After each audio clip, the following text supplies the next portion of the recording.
Good day, everyone. Welcome to the Board Commissioners' regularly scheduled meeting this July 8th. It is now 12:06 p.m. Here at GHURA's main office on the first floor in beautiful village. And then we begin with roll call. Vice Chair. Present. Thank you. Commissioner Delia I don't see her online. She's unable to make it today. Commissioner Rice. Present. Thank you very much. Commissioner Torres. Present. Thank you very much. Commissioner Corpus. I see you on. Present. Right, thank you I'm very here. much. Thank you. We do have a quorum. So we'll proceed to item number 2, the board meeting public announcements, which is located in the packet. First printing on Monday, June 30th. And second printing on Sunday, July 8th. Checks out. We'll proceed on with item number 3, the approval of previous board minutes of May 27, 2025, also located in your packets.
Look like there's any corrections.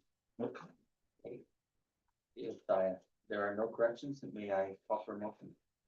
Make a motion to approve the for the commissioners regular scheduled meeting of May 27, 2025. Okay, thank you very much. We have a motion. We have a second. I'll second that. Thank you, Commissioner Rice, for the second. Any further discussion?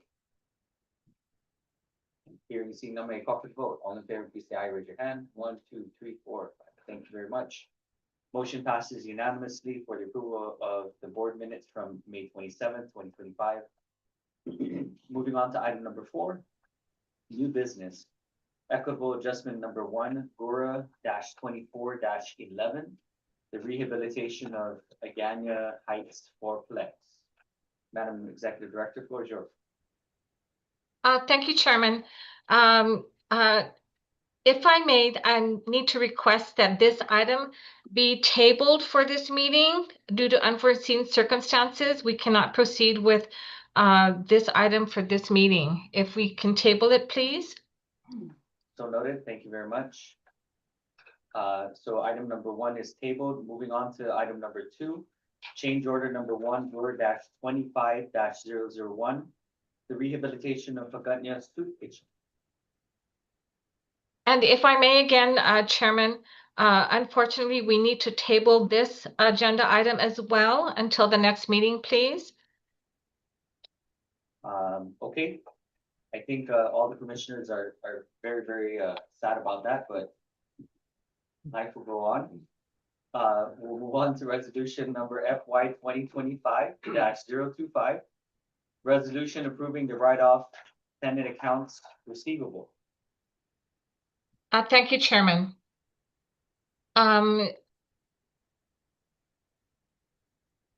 You also have received, I just need to mention that you also received in your packets letters from the controller and each of the AMP management property site managers regarding the requests for the write-offs for their respective properties, as well as from the Section 8 administrator. And so let me go ahead and read the resolution. Resolution number FY 2025-025. Resolution approving the write-off of tenant accounts receivable. Whereas the Guam Housing and Urban Renewal Authority, GHURA, is the Guam public housing authority that provides decent homes and suitable living environments for Guam families of low income to afford to pay for safe, sanitary, and decent dwelling accommodations. And whereas the governance and well-being of GHURA is vested in the Board of Commissioners, BoC, and empowered by 12 Guam Code Annotated Chapter 5, Section 5104. And whereas BoC Resolution number FY 2018-002, resolution adopting the write-off policy for uncollectible accounts for GHURA rental properties. And whereas in the normal course of business, the authority is involved in transactions that result in monies being owed to GHURA for which they are unable to collect, and as necessary, whereas the property site managers and Section 8 administrators submit summaries of debts considered for write-off to prevent overstating of assets which are affecting the authority's financial performance.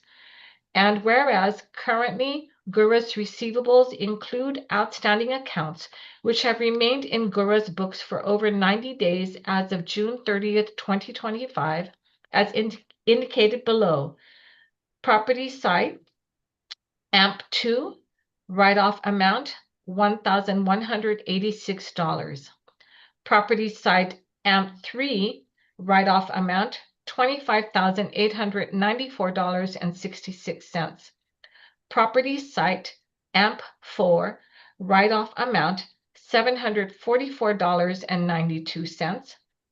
Property site GT or Guma Tranquilidad write-off amount $265. Property site Section 8 receivables write-off amount $277,563.14. Property site Section 8 tenant fraud write-off amount $241,719.16. Property site Section 8 HAP receivables write-off amount $272,916.49 for a total write-off amount of $820,289.37. Whereas GHURA, through the property site managers and Section 8 administrator, exert diligent collection efforts in pursuit of outstanding receivables, and although ongoing collection efforts are abandoned on these accounts, GHURA reserves the right and duty to collect should the opportunity arise. And whereas it is in accordance with GHURA's procedure and good business practices to write off accounts receivables after all reasonable collection procedures have been exhausted and there is not a reasonable expectation that the accounts will be collected. Now, therefore, be it resolved that the Board of Commissioners approves writing off $820,289.37 of GHURA receivables after all reasonable collection procedures have been exhausted and there is not a reasonable expectation that the accounts will be collected. And so I just also wanted to point out that you do have the respective letters and also details regarding the write-off amounts for the different property managers. And as well, we have our Section 8 administrator also provided write-off balances for those amounts for Section 8's different receivables, the Section 8 tenant fraud, and the Section 8 HAP receivables. And if you have any questions, we do have our property site managers present online, as well as our Section 8 administrator present in the boardroom. Open for any questions that you may have. Okay, thank you very much. Just in general, right, the Section 8 ones are pretty significant. Could you just give a little bit more context to the Section 8 pieces, totaling the 792K due to fraudulent activities by tenants, unreported income, landlord failure to repay half. Wait. Agree. That they were not titled to receive, you know. Could you give more context into those three figures? Mayor, Yeah, absolutely. if I may, Ms. Liz? All right, thank you. So it's important to note these account from starting with fiscal year 2000, right? So it's about 25 years worth of accounts receivables. You know, as we're looking at the books and updating discussions with HUD and best fiscal practices is to get in the practice as we're doing with public housing to write them off. But we had to go all the way back, reconcile, and go back to the period and make sure we are now up to date with our write-offs. Okay. There's been, of course, just like public housing, a reliance on, not a reliance necessarily, but hoping that, you know, through tax refund garnishments and other ways we could get payments back. But at some point, to make sure our books look good, we have to write it off as a loss. So there are different categories for that. I think it's important to note that significant amounts relate to, well, let me start with this.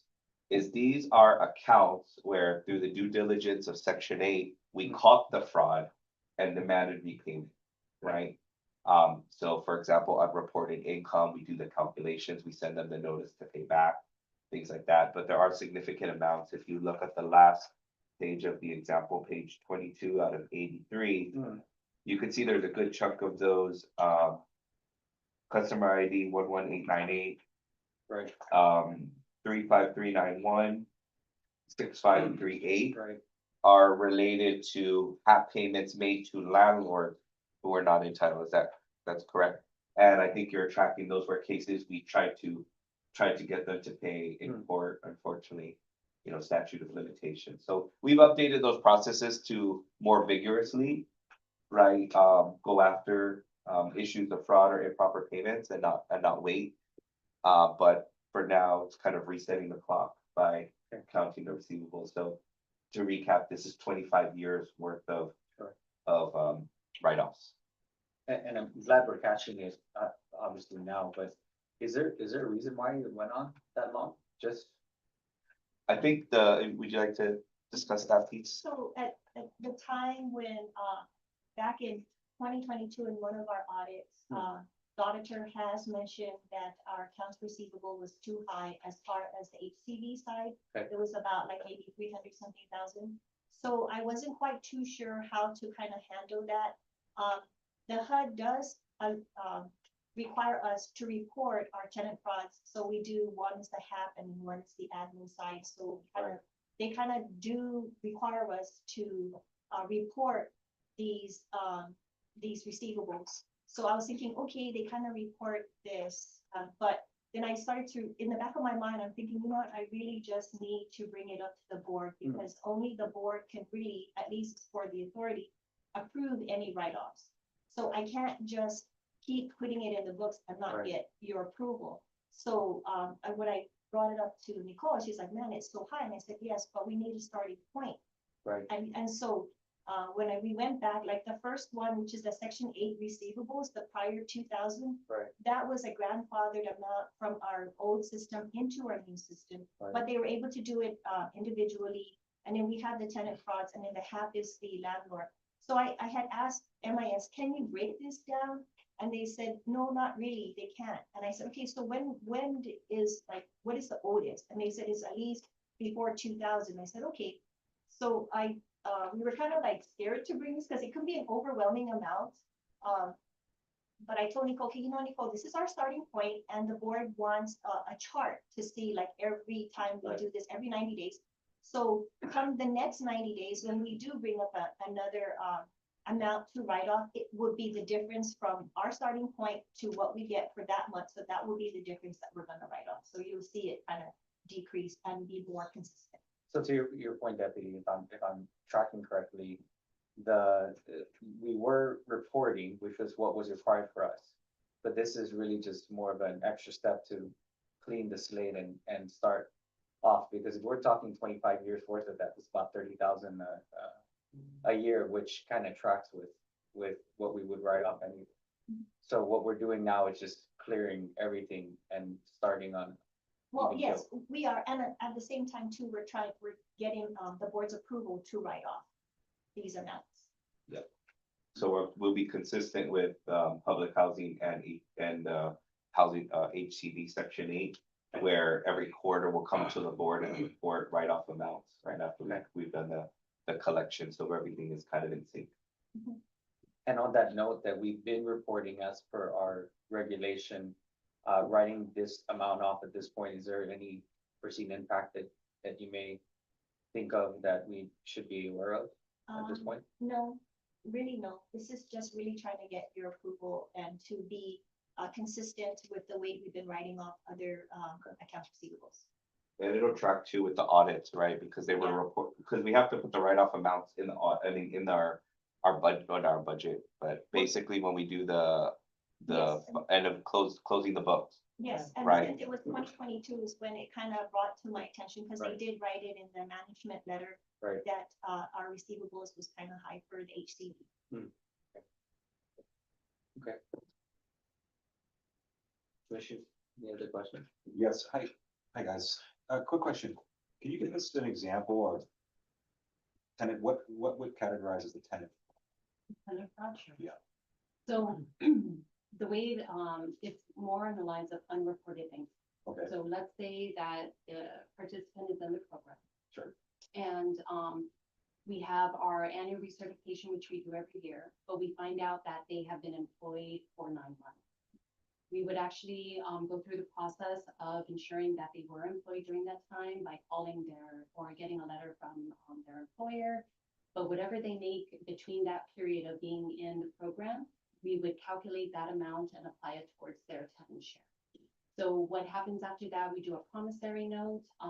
Every month they're supposed to come in and make a payment. Sure. In these situations that that are listed here, we had participants who did not abide by that promissory note, and then that's why they're on this.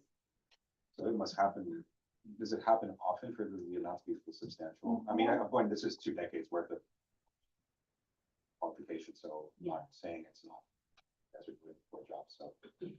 But More than we'd like, to Sure. be very honest with you. And the reason being is because, it is reliant on the participant to give us that to information. arbitrarily come in and, yeah.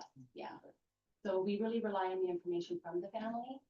There's also another report that's provided by HUD. It's called the Employment Information Verification. Right. And basically that gives us a list of participants that are receiving income that are not reported in the system.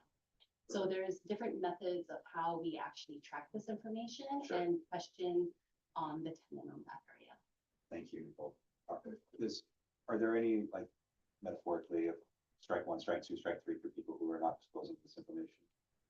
Not necessarily, we do, ask for the promissory note and things of that nature, but we do give them chances, right? Because we are in a position where we want to keep the family's house. Sure. As best we can, but we also need to keep the integrity of the program. So we still have to go through those motions of, recalculating their income and then having us pay back, but we do give them, so to say, chances. Sure. In a sense, if they cannot make payments, we work with the families to try to get them back on track. Okay. So we have it, to your point, we have exhausted all repayment plans or action. Sure. In order for them to get on this. So we have done that. And if I may, it's important to make the distinction that I think there are those tenants who maybe they pick up a job or have unreported income. And unintentionally fail to report and until, right, versus those that are intentionally hiding money, right, or hiding income they're making to try to reduce the payment. So, there should be that distinction there. And I think those that are maybe intentionally trying to game the system, kind of different actions with that, right? We really do look at it. But I think more times than not, it's kind of unintentional, right? They're working, I think one of the common ones is when they're working overtime, right? So they're working like maybe a regular job and then they're, 1 or 2 months, they're pulling overtime, so they're making more. They're supposed to report that adjustment to us, right? But maybe they don't get to it. So by the time we get to the recertification and we're looking at it, those things come up and it turns out they owe money, right? Because the rent share would have changed, Right. right? Would adjust it to reflect. Correct. Yeah. Yeah. Because sometimes you encounter tenants who potentially. And Sure. that is true, yes. Yeah. Absolutely. I would say it's probably more times than not, yeah, than intentional, but yeah.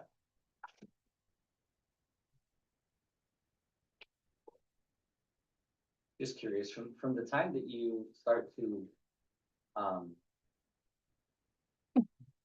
find evidence that there's something to be analyzed, Mhm. how long does it usually take you to get from that point to a point where you're putting people on a list like this? Like on Just this one? a time frame. Roughly, because we do try to get them in every month, Sure. right? To get them in and make payment every month. And then in the cases where we do have to work with the family, sometimes it stretches out all the way up. It's a lot of work. Yeah, and it's a lot of, guiding the family, because on the side note, our housing specialists and our supervisors, they work really closely with the families and try to keep them on track. Because again, our mission is to keep them housed, but, there's ways that we can work with the family and we try to. Yes. Thank you, Nicole, excuse me. In your experience, have you had any incidents where landlords were trying to run interference in any way, shape, or form? Since you've been. Not since you've been here? not necessarily. Well, I wouldn't think so directly. I mean, I think the landlords have been good partners. Yeah. We do the landlord briefs and there's a lot more dialogue, right? Where we update and answer questions. So no, we don't have too many issues with landlords. But it's always a constant work in progress to improve that relationship and make it easier for them while still meeting our requirements. And just to add to, we do find that our landlords, they're on the same mission as we, right? Like, so they really want to put their efforts and their investments into their homes as much as with the family. Right. So they try to work with them as well, especially when it comes to security deposits, because security deposits are not readily available for these families. Right. So they put them on a payment plan. And so, again, if the landlords have any issues with that, we do step in and we assist as well and remind the family, hey, can you please make your payment, things to that nature. So it's really a nice trifecta and partnership that we work together with. Thank you. Commissioners, any other questions? If no other questions, may I get a motion? Actually, if I may add before that, Yeah. Ms. Fran and Nicole, we thank you and your team for, it's a lot of work, and Dee, thank you again. It's a lot, because, there's one variable that's not mentioned here, is the ones who are, like, Dee, what you're mentioning, that's not intentional, there's a lot of emotion on the table. There's a lot of fear, these guys get freaking out, they're like, oh my God, we're gonna kick it out of our home. Well, thank you for being the metaphorical psychologist and social worker for this. Yeah, so thank you for that too, and your team. Actually, that's a good point, right? And if I could tangent off of that for a moment. Is this an area that you're thinking, we probably need more support on by way of maybe identifying extra personnel to kind of focus on some of these type of, Cases. just the holistic, Yeah. like what you're saying, right? Right. To kind of go through some of that. to take some of that load away from the administration fees and provide more support. Is that something that you feel that is important to the success of this? Because I think, you know, you're right on point, right? Is that this is not just about complying, which we do comply. It's also about the realization that people need help. And so on that end, is there more that we need to do? Or are you holding it down? Okay, Ironically, we do have another program. It's called Renters One-on-One. Okay. And it's really to help our families understand what their obligations are. So we do talk about housekeeping, which is one of the reasons why they find themselves in bad predicaments, you know, they're just for housekeeping. So we remind them their obligations of keeping the house tidy and you know, being a good neighbor to your fellow community. The other thing too, we very, what do you call it, like briefly touch on is also budgeting. So we also, you know, not request, but we also have ways of how they can actually manage their budget. We walk them through that. And again, just working with the case management too, with their housing specialists and with their supervisors, they're really good about guiding them in that way. So in your question, yes, we do have another program available for them to, you know, move forward with to get that help and guidance. I haven't really thought about maybe expanding that a little bit more, but at this point right now, you know, it seems to be working. And, you know, again, they really just work with their housing specialists or, you know, for any additional information. I'd like to, not on that specific point, but to clarify, right? So if you look over the last 25 years, I'm assuming, you know, about 30,000, right? If we were to break it down, 30,000 per year. I mean, the program to date is about 63 million and half, or 43 million and half. Yes. About 43 million a year and half, right? So that's not even breaking 1%, right? In the grand scheme of things. So I think the efforts, because what you're not seeing here are the families that, you know, may have had a overpayment and that through working with them, they repaid and we've kept them housed, right? These are just the ones that absolutely, you know, refused or didn't care about the housing, you know, didn't abide by the payment plan. So the margin is barely that, honestly, it's definitely barely a margin there. Yeah, not even breaking 1%. It just seems like a big, right, if you're on the summit in aggregate, and, you know, and of course they're gonna report it and just say, you know, GHURA loses, you know, $800,000, right, and write-offs, something weird like that, but the numbers are the numbers. It's less than 1%, right, if you were to break it down year over. So from a macro perspective, it's a drop in the ocean. It really is a drop in the ocean, right? Yeah, HAP's about 43 million a year in subsidies, so it's very small amount. If it were a larger amount, we'd obviously be flagged by HUD and there'd be serious, you know, there'd be workout plans and things like that. But going, and in addition to that, what Chairman was, his point, context is so important, Yes, right? So important, because you look at a number like this, and like, this member, they're in the hole for $250,000, you know? yeah, I'm like, no, let's take a step back. Let's get some context first before.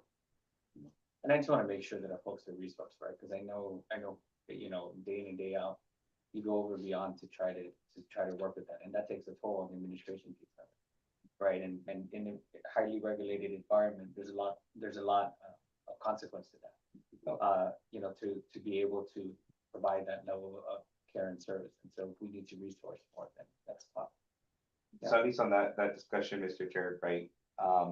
We're actually looking at various divisions in terms of the organization, right? And, you know, even with DR, we've added more FTEs specifically for DR, but now we're kind of taking a look, like, do we need more FTEs for, you know, GHURA proper, right? Of course, budget depending, and so I think, and Ms. Kim's on leave right now, but there'll be an opportunity, we do plan, of course, we come back to the board and discuss that, but we just want to make sure we kind of sort it all out, talk to the different divisions, and then come back with one action.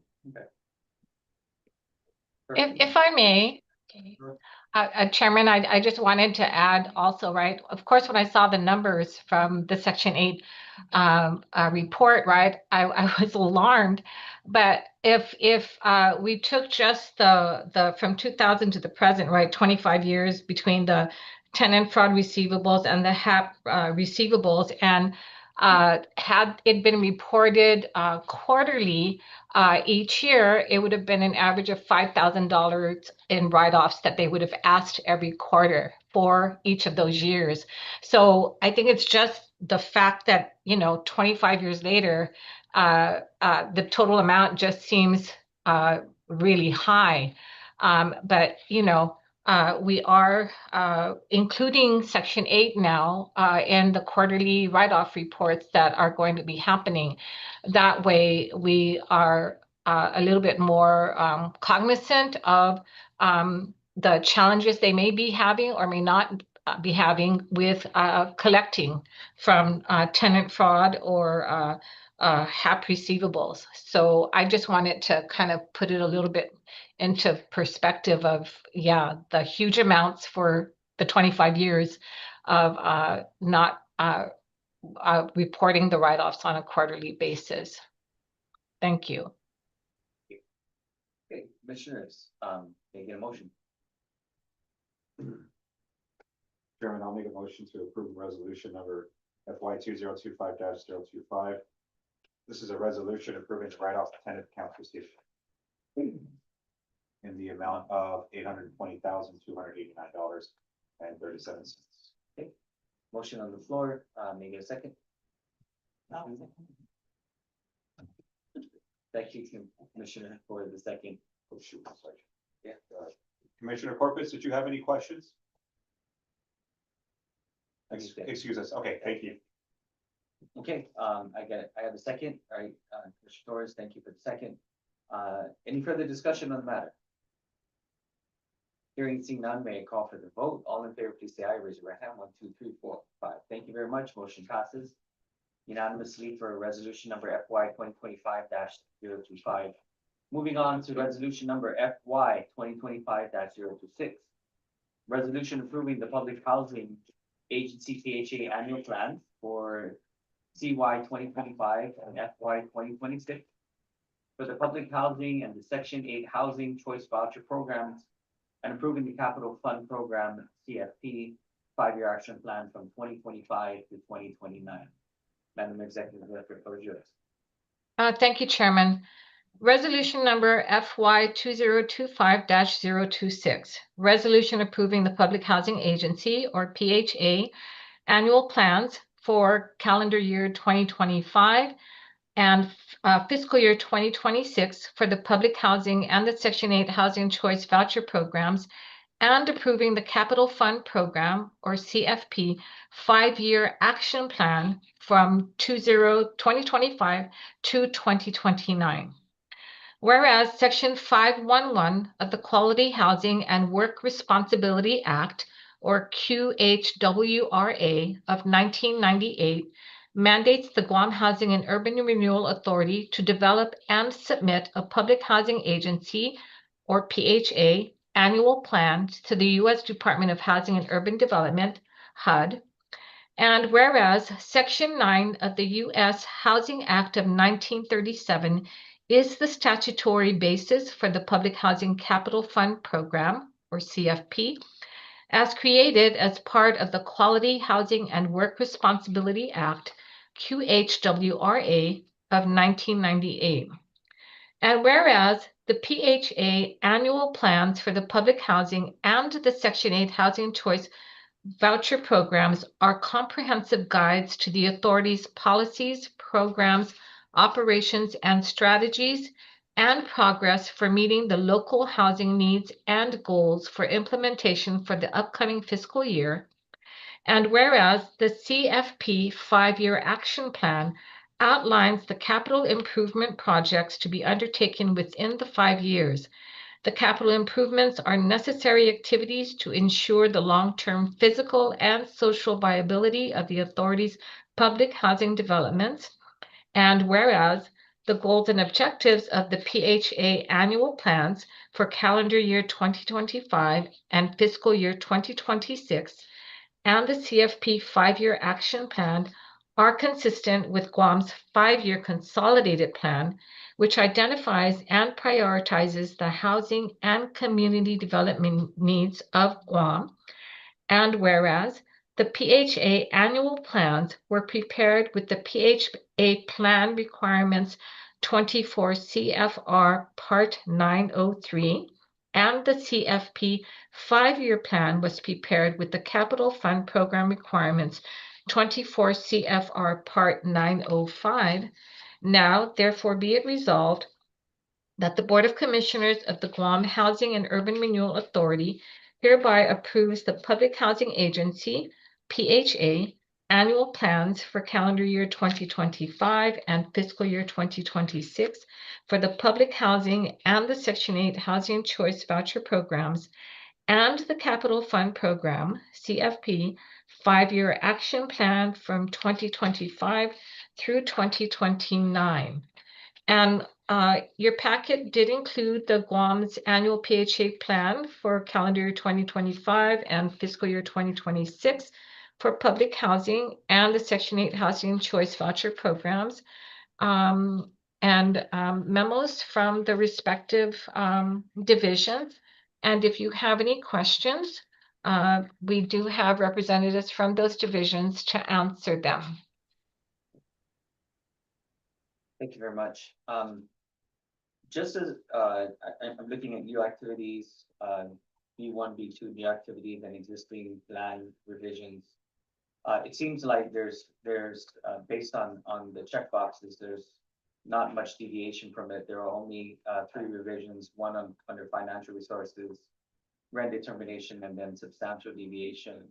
We just get a high level summary of that just for context. Patrick. Yeah, so the other findings that we have is the emergency safety and security plan.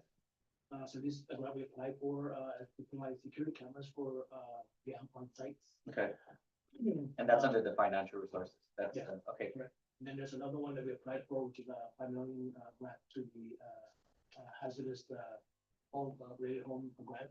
Okay. This is to provide testing mitigation for radon and Okay. also more moisture from the house. Okay. And then under rent determination.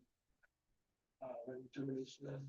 May I just go ahead and add one thing for the financial resources? So for the HCV side, in regards to our HUD Dash program, which, addresses homeless veterans, we are receiving from HUD, effective actually just last week, July 1st, we are receiving an additional 25 vouchers from HUD. So that'll keep us up to, or that'll get us up to 100 vouchers that we have for that program.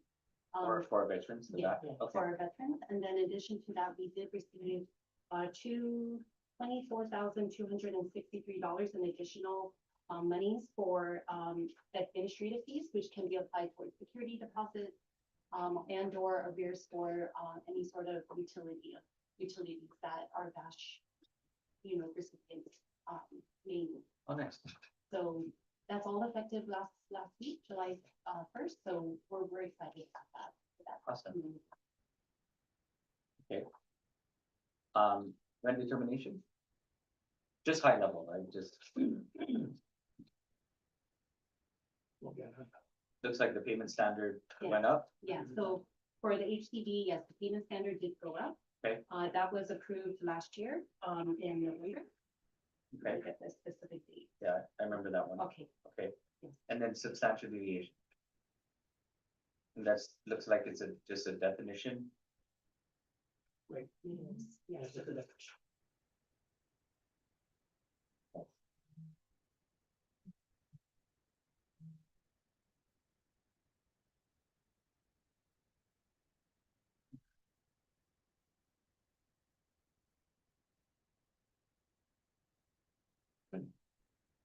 Commissioners, any other questions?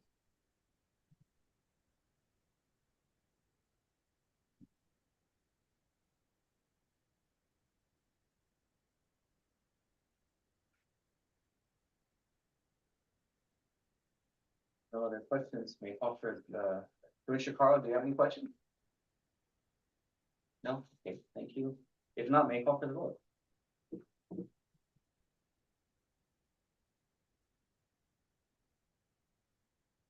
I'm sorry, call for the motion. Make a motion to approve the resolution number FY 2025-26. Okay. Approving the Public Housing Agency annual plan. For calendar year 2025, fiscal year 2026 for public housing. And section 8, housing choice voucher programs and approving the capital fund program. CFP 5-year action plan for 2025 to 2029. We have a motion on the floor. Thank you very much, Commissioner Torres. May I have a second? Thank you for the second. Any further discussion? Mr. Chair, should I ask the stick a short recess?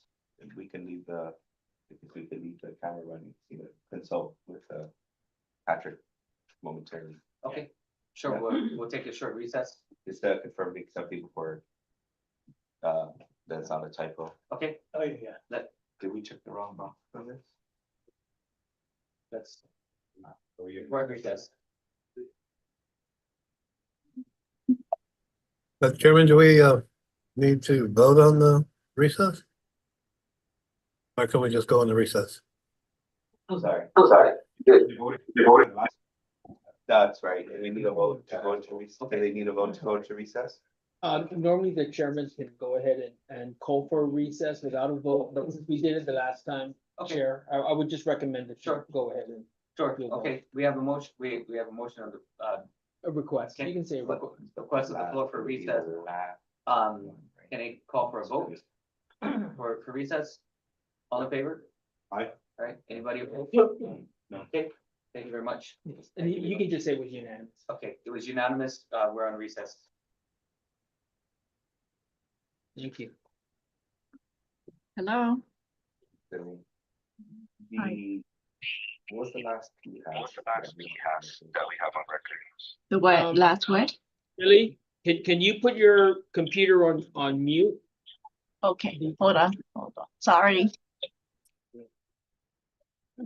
We'll just leave it on and Thank you. Mr. Lee? What was? Alicia, do I mute? Are you still on mute? Philly, your mic is still hot. Can you? She's muted. Do I mute? No, don't mute it. Okay. But do you know these?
Yes, I'm gonna go inside.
Yeah.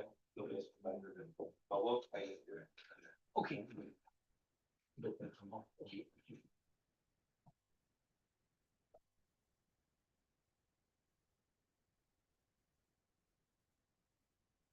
Okay. I think we're all back. Uh, Thank you very much, everyone. We've just had about a 10-minute recess. We are now back in session. And before there was just to recap, there was a motion, there was a second. Now we're on discussion. Dee, to like clarify on that discussion. Yes, I apologize, and I just, if you look at the resolution, I just wanted to clarify, so on the PHA plan, the cover letter should actually read plans. There's actually two submissions. Under our requirement to submit for the PHA plan, there will be a submission under section 8, and there will be a submission under public housing. As far as motions go, Alicia, what's your recommendation? Should they, since they're individual submissions to The HUD? resolution does say plans. Yeah, Right. okay, so the resolution will cover then the submission of both, but we just wanted to make clarification, there are two different activities Okay. going on within the resolution. Even though the cover letter says plan, so I apologize for that. Got it. Just wanted to clarify Yeah. before the board voted. Thank you. So just to be clear, the cover letter says plan, singular, but the resolution is correct in the sense that this is plans plural. Yeah. Because there's two different submissions that are going through when we pass this resolution. Correct. Okay. Yeah, and because of the explanation that's been given, the clarification that's been given, Motion had already been read by Commissioner Torres. He just read off the resolution itself. It does indicate that there are two plans. So we can still go based on the resolution as motioned by Commissioner Torres. Okay, thank you very much. So having said that, any further discussions on this issue? Thanks. Oh, thank you very much, and thank you everybody for the due diligence. We have a motion on the floor and there was a second. No further discussion, may call for the vote. All in favor, please say aye, raise your right hand, so I may see it. 1, 2, 3, 4, 5. Thank you very much. The motion passes unanimously for resolution number FY 2025-026.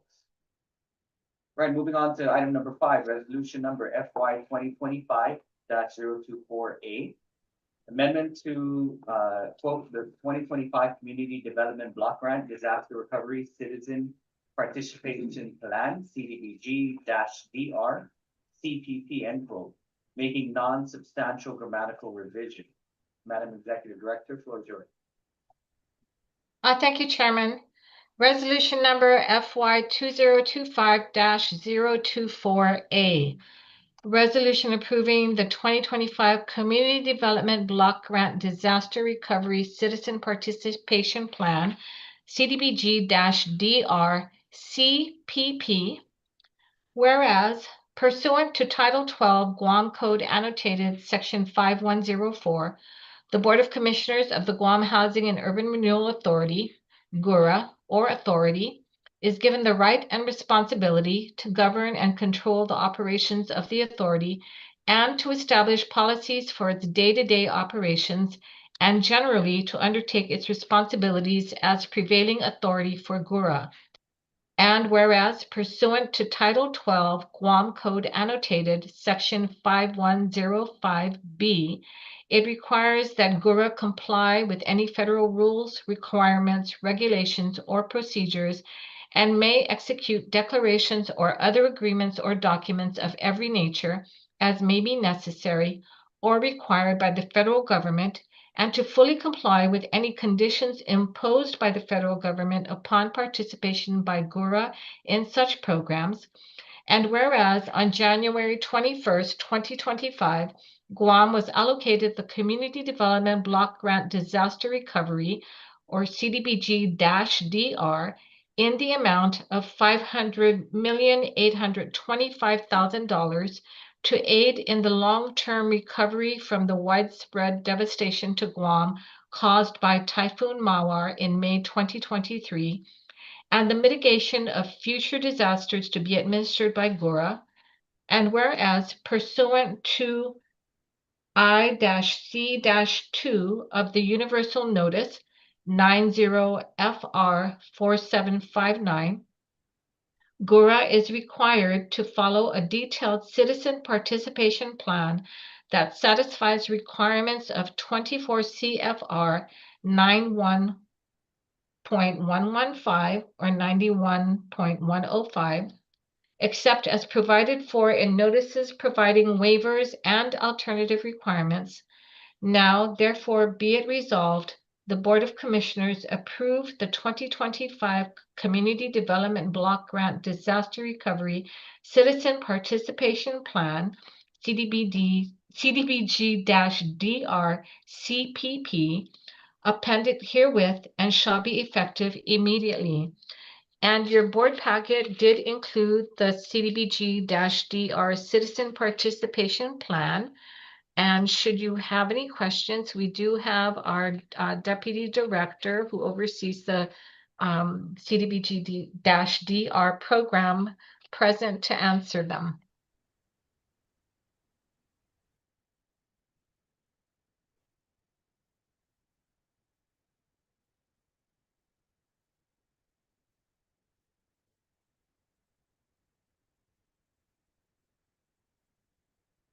Any thoughts? Yeah, thank you, Mr.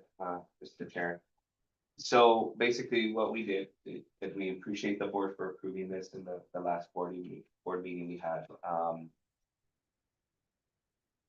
To simply put it, we revised it and had to take out some DEI words that would flag in the federal algorithm and just use the synonym. that's basically what we did. Okay. So no change to the actual plan itself, just a swap out for words. Hence the non-substantial grammatic word. Correct. Okay. Okay. That's pretty straightforward. If there are no other questions from the commissioners? But sir, Yeah, go ahead, Commissioner Carl. I just, with the latest development with the bill that just passed in Congress last Friday, Saturday, what would be the is there any effect that this is gonna have on this, or is that No, negative, already Mr. in play? Commissioner. Correct. This is separate and apart from those activities.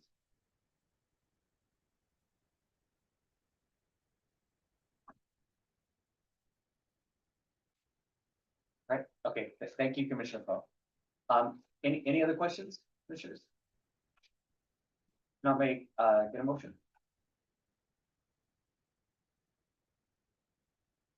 I'll make a motion, Chairman, to approve resolution number FY 2025-0248, amendment to the 2025 Community Development Block Grant Disaster Recovery System.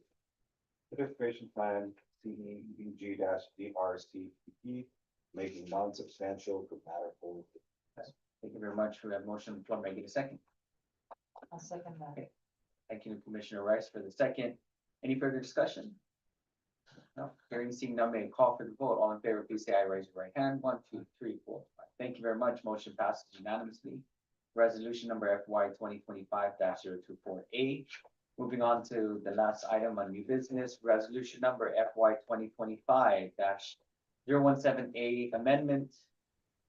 Increasing the number of new temporary full-time equivalents for the Community Development Block Grant Disaster Recovery Program from 40 to 50 Madam Executive Director, floor is yours. Thank you, Chairman.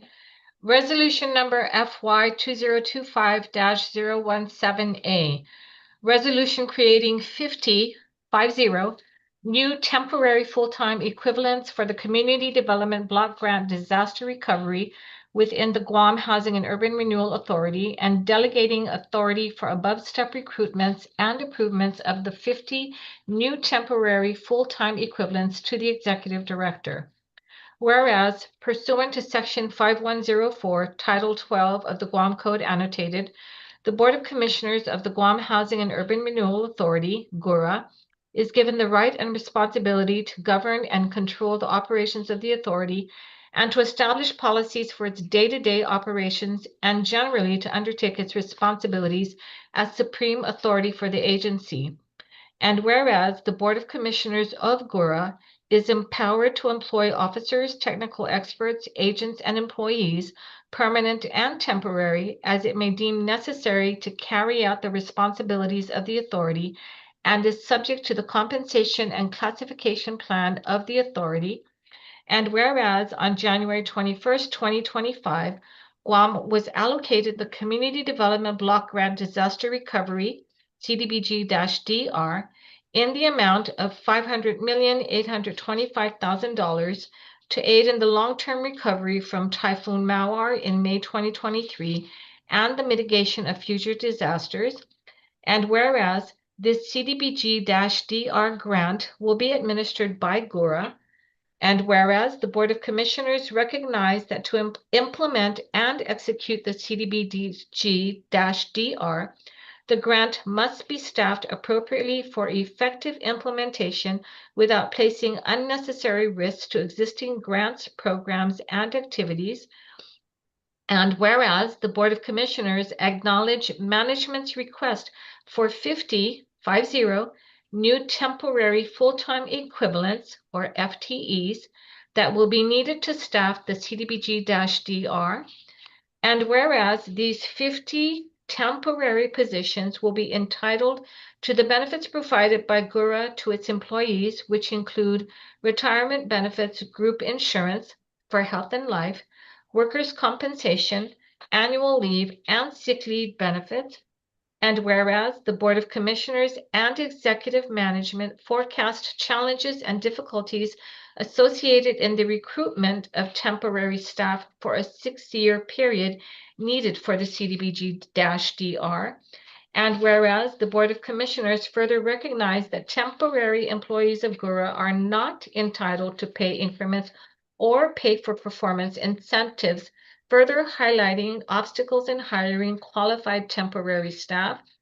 And whereas the Board of Commissioners acknowledge a need to delegate to the GHURA Executive Director the authority to recruit and approve above the minimum step not to exceed step 10 of the respective positions' pay grades for temporary positions necessary for the CDBG-DR.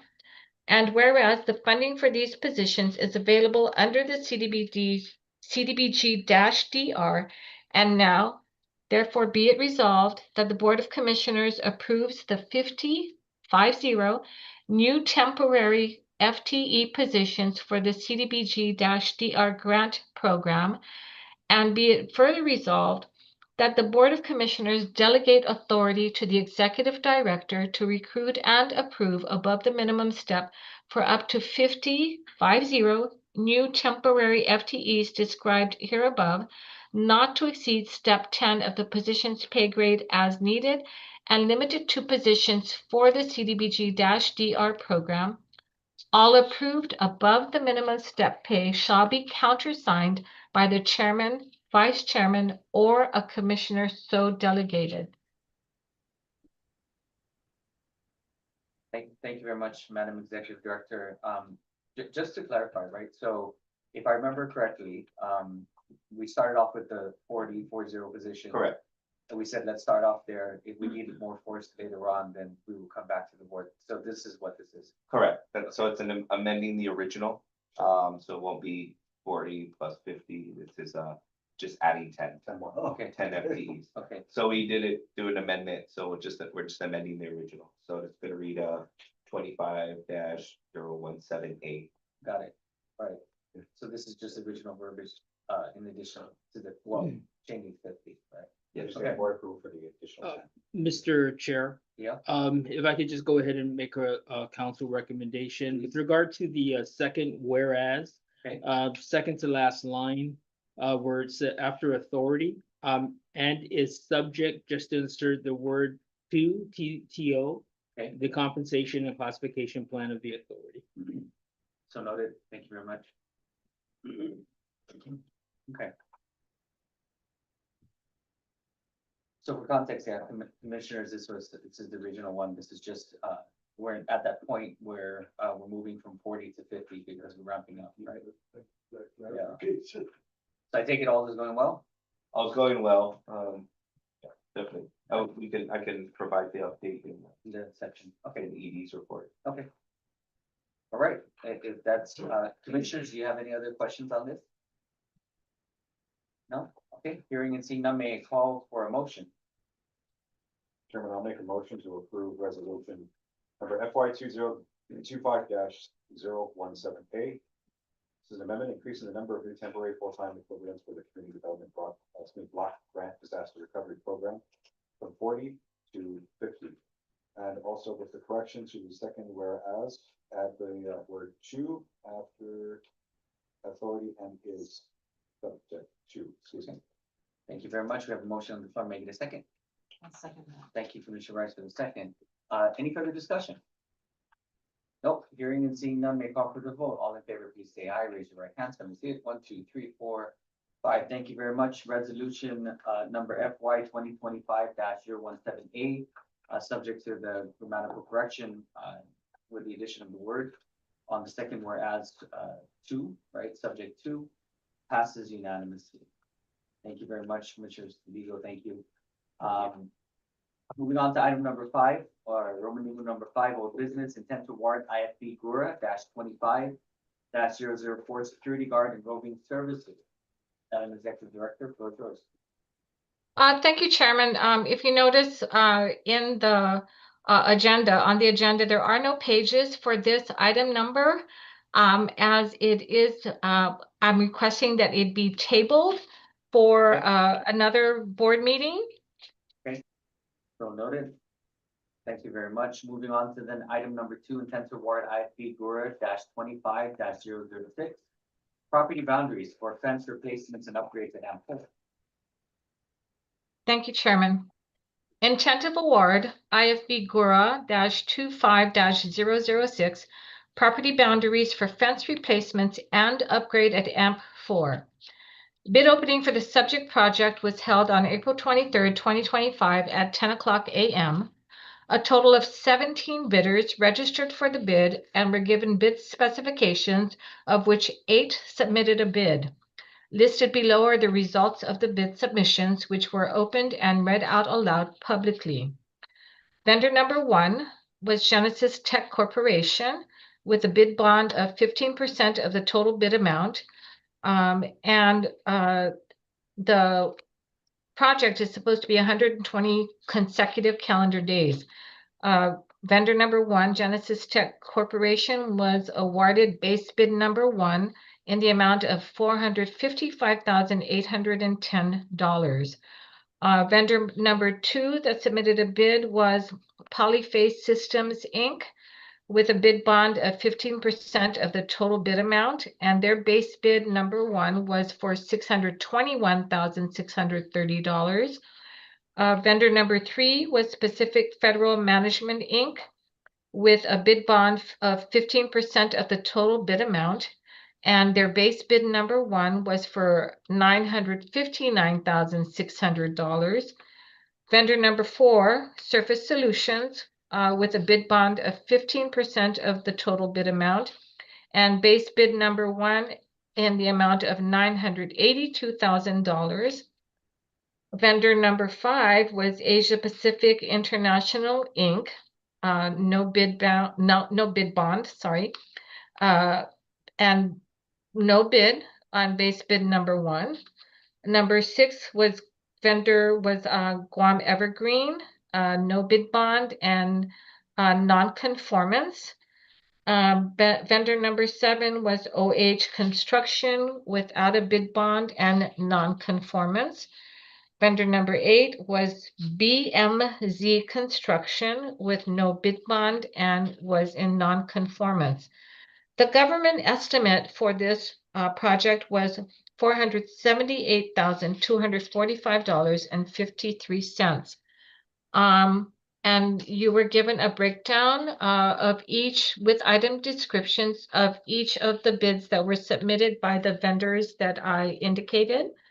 And if we go back to page 83 of 83, it summarizes this intent of award.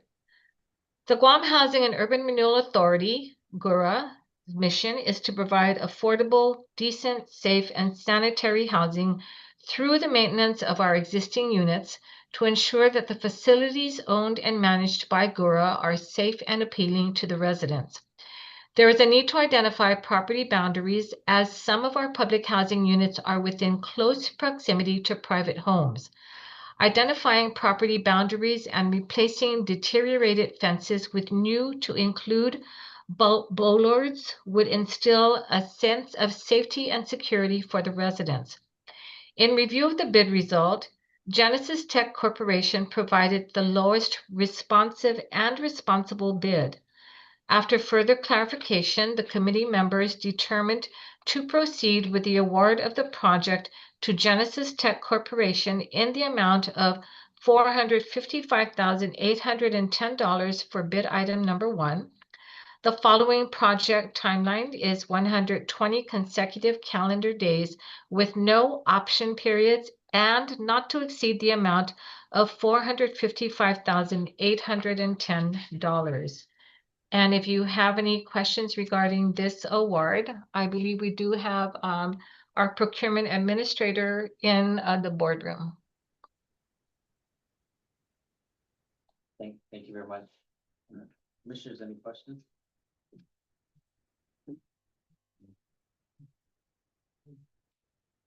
If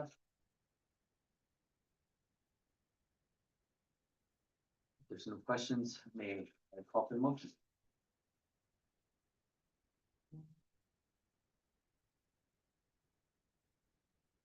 Chairman, I will make a motion to approve intent of award, IFB GHURA -25-006 property boundaries for fence replacement and upgrades at AMP4 to Genesis Tech Corporation in the amount of $455,810.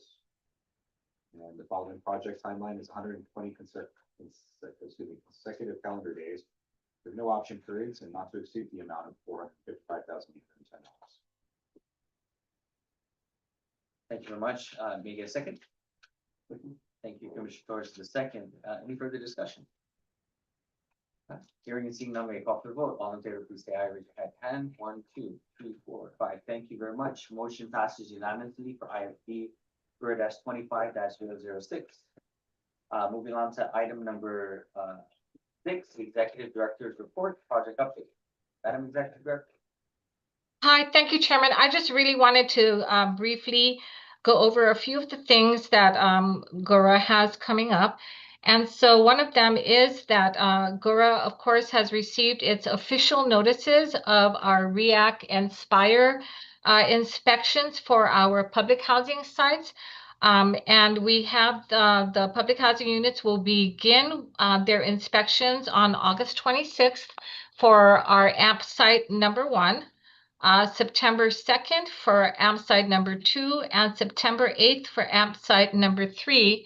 And we're anticipating that we will get notice for AMP 4 also, unless they decide not to include them this year. So our AMP sites will be busy with notifying the residents of the upcoming inspections, as well as preparation for the inspectors that will be coming in.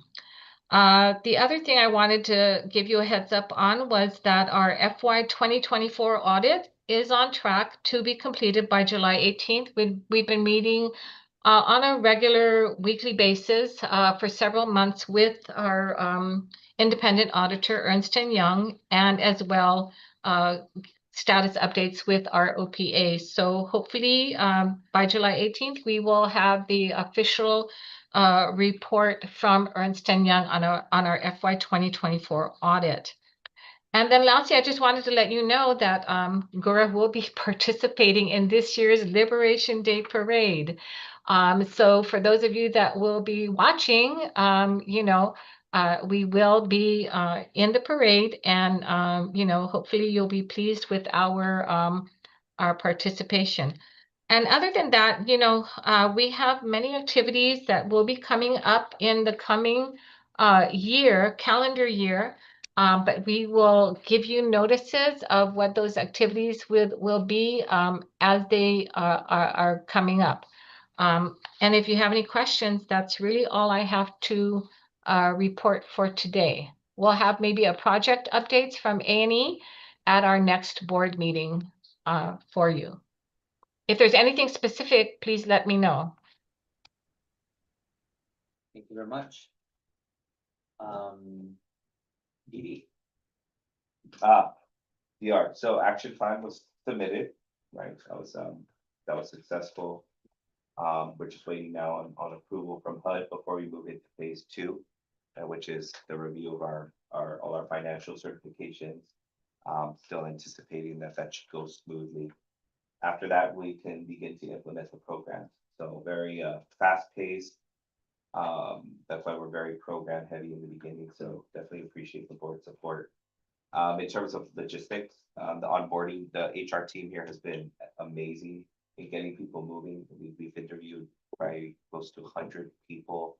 Putting up those applications online really helped. It's a lot of interest, a lot of talent out there. Nice. And so that was very good to see. So we're very excited about that. We've begun onboarding, but it should really pick up pace starting on Monday, and that's where most of the people come. We're going to have a satellite location where we'll be operating the main activities of the grant out of, and that's going to be the lease was already signed with the Ganga Shopping Center, 2nd floor. Few touch-ups here and there, maintenance items to get it ready for move-in. But the procurement team has been How big is that space? about 4,000 square feet. So And that's where all of these folks will be housed in operation. Primarily, I Just think there about. might be like a few that will be here, like those that are supporting, so like the HR folks will still stay here, Okay. and the accounting folks with Miss Fran. Okay. So What side is it? I'm sorry. Is that- right next to Docomo, That's right next, okay. correct. So I don't know, okay. Yeah, I think just the slight delay on getting the air conditioning fixed in there, so we have a plan B to get things moving. Okay. So our main kind of target date, computers are ordered on the way, so they're starting to come in as well for temporary solution with folding tables and chairs, that's already been worked out. So our main thing is that we have all the program people by July 22nd, which is the beginning of our training, who coordinated, so that'll be some online sessions going from there, along with training by Alicia and myself. That's gonna be going on before the HUD team, well, the HUD team, consulting team comes to do some training with us as well in August, and that's already scheduled, so we have overlapping timelines, but things are moving, and we're really grateful for the board's support because it allowed us to make those timelines. So thank you.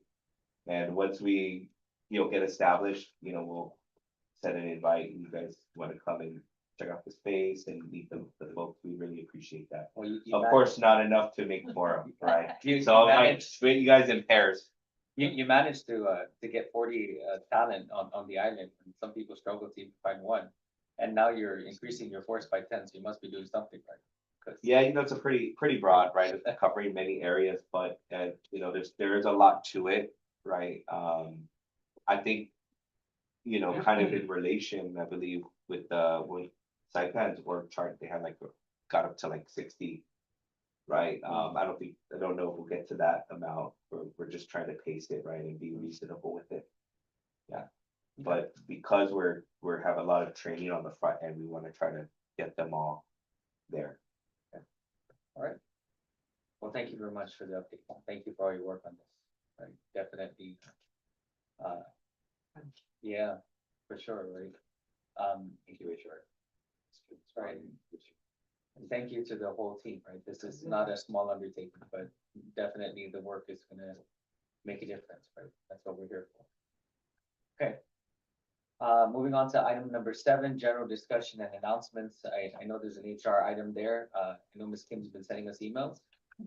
The executive director and the deputy director's evaluation period is on, so commissioners, I know you received emails, please take note of that, right? I know Ms. Kim's on vacation, but when she comes back, I'm sure she'll hit it, so please look for your emails. Item number 2, next proposed meeting is July 22nd, 2025 at 12 p.m. Please mark your calendars. Other than that, is there any other discussions or announcements? Nope. Okay, if not, then hearing see none, we are at the end. May call for a motion to adjourn at 1:24 p.m. Make a motion to. Okay. Second? Second? Yeah. Anybody opposed? All right, be good tomorrow. Let's go. I oppose 4 hours. Thank you very much, everyone. Thank you. Thank you, Mr. Commissioner Corpus. Please. See you guys. Yeah. Yes, sir. Feel better. Absolutely. I'm gonna. Commissioner Carl, can you hear me? Oh, I think she's stuck it in first. Oh. He's coming back. Oh my gosh.